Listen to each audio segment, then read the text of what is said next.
So let's get started. Today I'm actually taking a look at the Soraka piece that I promised you guys last critique hour, but this one needs a bit of help with the pose. It's not a pose that I can salvage, so I'm going to use Portrait Studio to kind of build that pose for me today and show you guys how to use Portrait Studio, which is on sale, by the way, for the rest of the summer. It's at half off almost. But before I get started, how do you submit your work for critique hour? So you've seen my videos, you see people's art getting critiqued. All you have to do is go to the little subreddit icon right here. So go to istebrak.com and click on the little subreddit icon right here. It'll take you to my subreddit. On the subreddit, pinned at the top, is the current community challenge.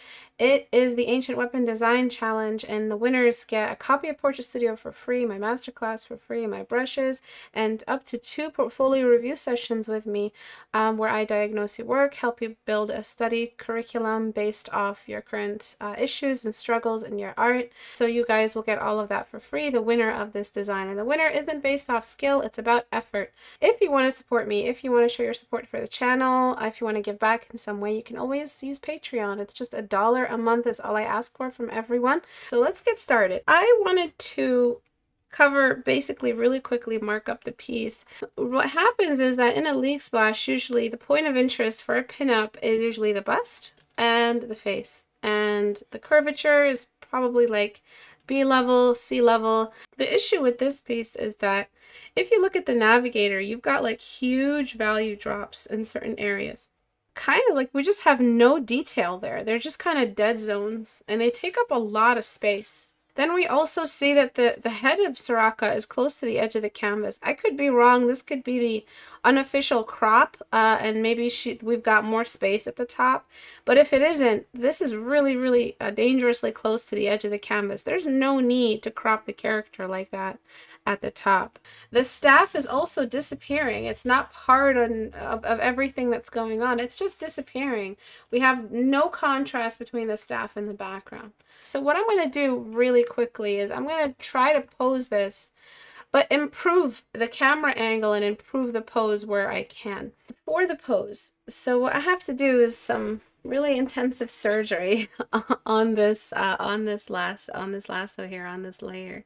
So I'm going to do that. I'm going to separate the hand. And you could do this as well. It's your reference. You built it. You could do whatever the heck you want with it. And when it comes to these models and these references that you build, you can distort them. You can go in there and cartoony them up. You can just exaggerate the features. You can exaggerate the boobs to be whatever size you want. Just get the bloat tool and go crazy. You can do whatever you need to do in order. I think Soraka's kind of a smaller bust size. She's kind of like a lightweight character. You can do whatever you want to make it feel less like a mannequin and more like your character, more like the style that you're after. And I'm just copying what I'm seeing, and then just following the general placement. So now that I have that in place, I'm just going to be adjusting some stuff. So now that I've figured that out, I'm gonna get Dodge Tool and see if I can wake up the background a little bit. We're going to duplicate this character and darken her. All right, here's the magic. It's here now. It's arrived. And I'm going to just kind of darken her with that purple darken value that we have until it feels like it looks good in the navigator. Things feel like they look great. So I'm going to put that on darken mode and bring that down a touch. For all of the other stuff that I've removed, so we're talking a cape of some kind, so I'm going to bring that cape back, but I'm going to try to relieve it of all of that shadow, maybe even give it some translucency. Then we're introducing the staff, which is going to be much smaller, and it's going to just eat up that far corner of the canvas. And then I'm just going to give it some more light because it's just completely camouflaged.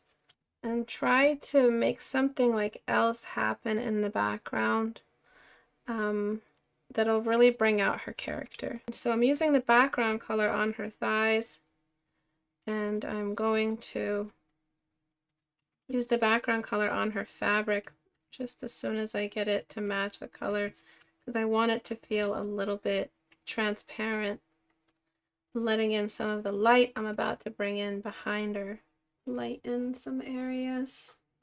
Maybe if, because she's floating, maybe it'd be better to just allow her to float, and just kind of try to get rid of those rocks, but also show how some of the rocks are kind of peaking at the top, at the bottom. So we do have the same rock idea that you had before, but they're beneath. Then dropping the levels ever so slightly. Like you can kind of get the best of both worlds by deleting away at the outer edges, all of that stuff. Some of the highlights here, but we still get that really nice explosive sense of silhouette. I want to just kind of force a little bit more perspective by shrinking the general head size into the distance. It's like a little trick to make it feel like we're looking up at the character. It's a small change, but it does a lot. Before, after. So very different perspective, very different style, but we've opened the scene a little bit more. We've given us the gesture of Soraka back. Obviously they have more detail in the before because it's not a speed paint, but it now has that like League explosive Marvel, all the heroes descending from the sky, all the heroes settling in, and and then they're just coming in, you know what I mean? So but the before we just had like a character that was camouflaging in with the background. When it comes to the contrast, look at the navigator here. It's basically telling, I mean, if the staff was disappearing, the legs were disappearing, all that beautiful work they did on the legs, and it's just gone. But here it kind of comes out. And yeah, so we relieved some of the shadows around here. We brought in some more stuff. I would try a perspective that's like even higher, like an even higher angle perspective on the model. So you know that the model had you know, a low angle because she's looking down, saving us while she's descending from the sky. So you have like all of that requirement to meet, but if she's looking down at us, it'll feel more like a Diana character, which is very regal and very dominant and very godlike. I don't think Soraka is godlike. I think she's just like a nymph. What do you guys think? Did I ruin it? Did I change it for the better? And then it just doesn't feel like a League splash. Doesn't have all of that Leagueness to it. A silhouette doesn't have to be dark and dingy. That's not what I mean by silhouette when I say silhouette. I mean that the light in the background is supporting the figure of the character, which is a very feminine pinup curvature sex appeal that is League of Legends. So you kind of, you have to sometimes bring in a silhouette, even for male characters. And that's it. Thank you guys for watching today. If you learned something today from this unbelievably long paint over, please consider supporting on Patreon. So just go to istebrak.com and click on the Patreon icon right here and join for $1 a month. You get this whole critique hour, the 2 hours in Patreon. You get the whole recording. You can watch the whole thing every step of the way. And then you get, for higher tier patrons, you get assignments every month.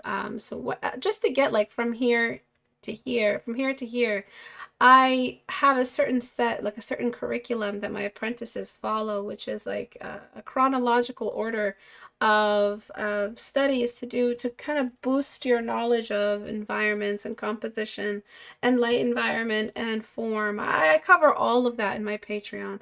I cover it in this channel as well, but my patrons get assignments. So if you want to join as an apprentice, that's $20 a month as well. And then there is the subreddit. There's a challenge currently up. You get 2 hours free portfolio review with me. You get Portrait Studio, which you saw me use today to help me pose this lady. And you get my masterclass for portraits, all free if you join the challenge and win. The winner isn't based off skill. The winner is based off effort. And I will let you guys go. Thank you guys for coming. I'll see you guys next week, Tuesday at 5 p.m. Eastern Time for regular student critiques from the subreddit. If you want your work critiqued, you go to the subreddit. So I've been picking league splashes, but I'll go back to regular student critiques on Tuesday next week. Bye, guys.